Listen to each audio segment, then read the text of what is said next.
All right, let's talk about trust because we all seen this practice footage that I'll show to you guys in a minute of Caitlin Clark, but it feels like a sign of progress and more like a test of our patience because there's a fundamental promise between a team and its community, and right now that promise feels broken. Every week we look for clarity on the injury report, and we get the same vague story. Clark's still out, Chloe Bibby still out, no real timeline. And this pattern isn't just frustrating, it's a symptom of a deeper issue.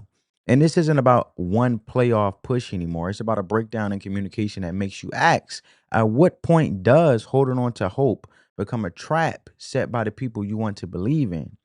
And to understand this frustration, you have to see the whole board because the timeline is a masterclass in confusion. Officially, the breaking point was on a non contact right groin injury on July 15, which has now cost her 19 straight games. But that was just the final bill coming due because before that, a left quad strain took her out for 3 weeks. And then a different left groin strain put her on the bench. Left groin issue put her on the bench again. And this is a player who was an Iron Woman, and I'm gonna keep saying it, now reduced to just 13 games. So if you think about that, how did this happen? When she did play, the box score looked great. 16.5 points, 8.8 assists, but our eyes told a different story.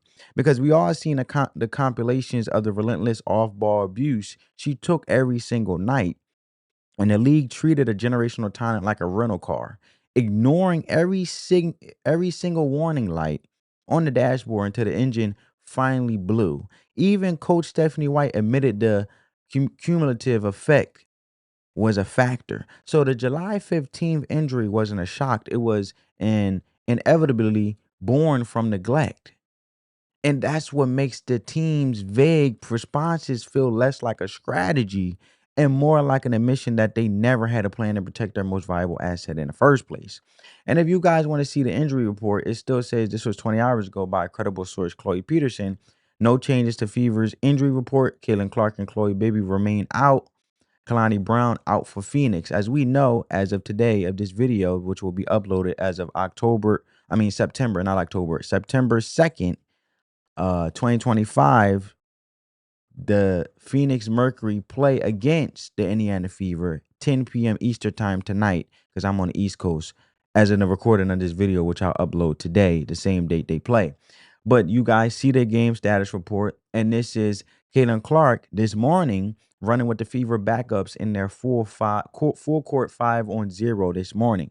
So just as we are searching for a straight answer, the waters get even muddier. And then on August 7th, a new report surfaced. Clark suffered a bone bruise on her left ankle during a workout, and the team insisted it wouldn't change her groin rehab timeline. But for the fans, that was the moment concern curdled into genuine frustration, because in any relationship, what truly breaks trust isn't the bad news itself, but the feeling that you're being shielded from the truth.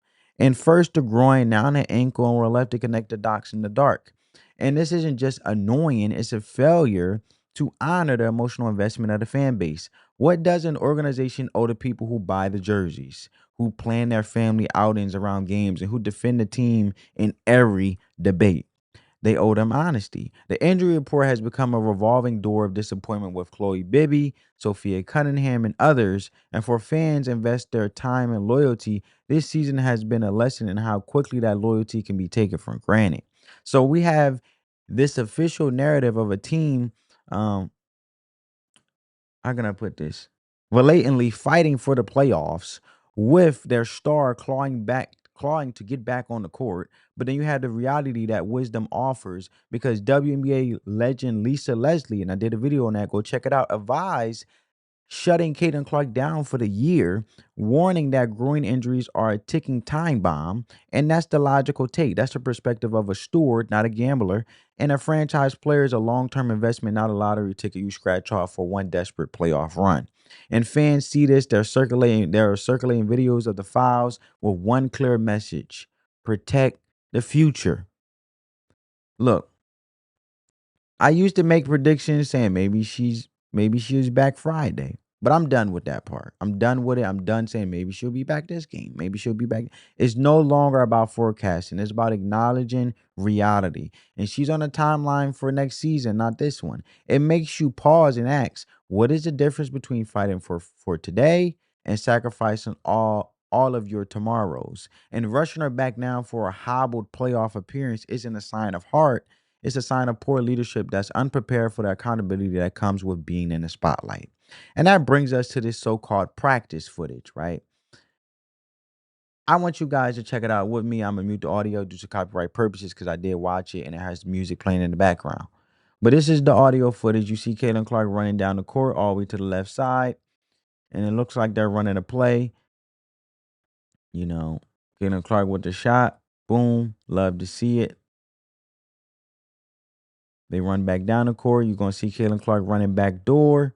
She's gonna run down the sideline. And then she's going to pass it to Caitlin Clark on the corner, pass it to the top of the wing. Boom, missed the shot. Now, this practice footage, let's call it what it is, a carefully curated performance. It's Clark running drills against air with no contact, no scrimmaging, and no hint of a real return. So for the team to push this as a meaningful process feels like manipulation of hope. And it forces us to ask a hard question. Are we seeing what's really there, or are we just or what we or just what we're being shown? Because and is that a pattern we accept elsewhere in our lives? Because Coach Stephanie White confirmed Clark isn't clear for contact and needs to endure multiple full contact sessions before a return is even a possibility. And they already ruled her out for the September 2nd game, which is tonight against Phoenix Mercury at 10 p.m. So, what is the point of this theater here? The organization seems to be leaving the door cracked just enough to sell tickets and keep eyeballs glued to the screen because they lack the courage to admit the truth that this season is likely washed. And this problem is bigger than one team. It's a league-wide crisis of credibility. The vague back injury for Angel Reese is another example. Professional leagues don't operate on whispers and implications. In the NFL or NBA, we get specifics. We get um specifics. We get recovery timables. Why? Because true respect isn't built on grace. It's built on truth. And this league has major betting sponsors now. And when money and legality are on the line, transparency stops being a PR choice and becomes a non negotiable requirement of leadership. And fans are not walking away out of anger, they are walking away out of self respect. And they are tired of investing in a story that doesn't respect them enough to be honest. And if the front office has turned the page and is quietly planning for 2026, then have the integrity to say so. This cloak and dagger routine doesn't build suspense, it erodes the foundation of fandom. In sports, as in life, the truth is the only thing that sets you free to build again. And if you look at these comments, you got individuals literally feeling hopeful. I hope she's getting tonight on a timeline, a time limited basis, even as a decoy. But if she gets open, fire them threes without hesitation. This is good. Still, no full 5-on-5 practice, no contact. This is not a good sign for Caitlin Clark returning. Even if she does return, there's no time to ramp up her cardio for the playoffs. Getting ready for the playoffs? She is right on pace to be ready to play next season. She'll be back against the Lynx on September 9th. I'll be there tonight. Let's effing go. Yo, and I'll be excited when I see our first regulation shot go through the net. She's not coming back this season. Let it rest. So these are the frustration. I'm just showing you guys the sentiment of the people. Don't get our hopes up. It's pointless for her to come back with a half a team. Why risk it? So let me know what you guys think down in the comments below. I want to know you guys' thoughts, and I hope you guys enjoyed this video and got some value from it. And on that note, family, peace.